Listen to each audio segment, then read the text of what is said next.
So I love finding affordable skincare, especially sunscreen. But when I saw this sunscreen at Primark for only $3.50, obviously my interest was piqued, but also I noticed a couple things with this that have me a little bit concerned as a cosmetic chemist and scientist. This is the Solar Shield SPF 50. Again, I bought this at Primark while I was in London. Let's try it out together. Fundamentally, looking at the formulation, what's interesting with this is that most of the filters in this are the American FDA approved filters, and then they sprinkled in a few extra EU internationally approved filters. Texture-wise, this comes out as a cream. It actually feels really light. It's moisturizing, feels like a lightweight lotion on the skin. Oh, that's on really quick actually.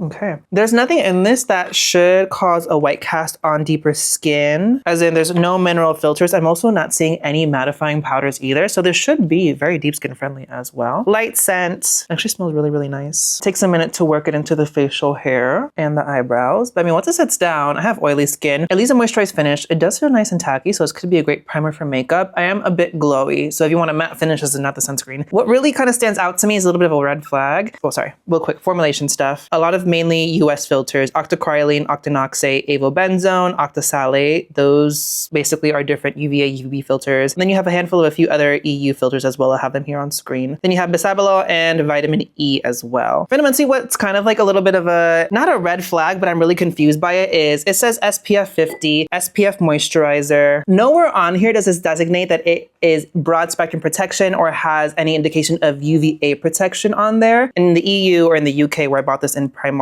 you'll have the UVA circle on there to designate, oh, this has enough UVA protection. This has everything in it to get that designation, either a PA4+ rating, that UVA circle. It does have UVA filters in there. It doesn't denote that anywhere on the sunscreen though, which to me is really odd and very interesting. When from my perspective as a cosmetic scientist, there's no indication as to why this shouldn't have that or why this would not get that designation. So while I do actually like the texture and would recommend, that one little thing is why I'm like, that's actually a major thing that as a sunscreen you should have. And in fact, it doesn't denote that is a little bit concerning to me.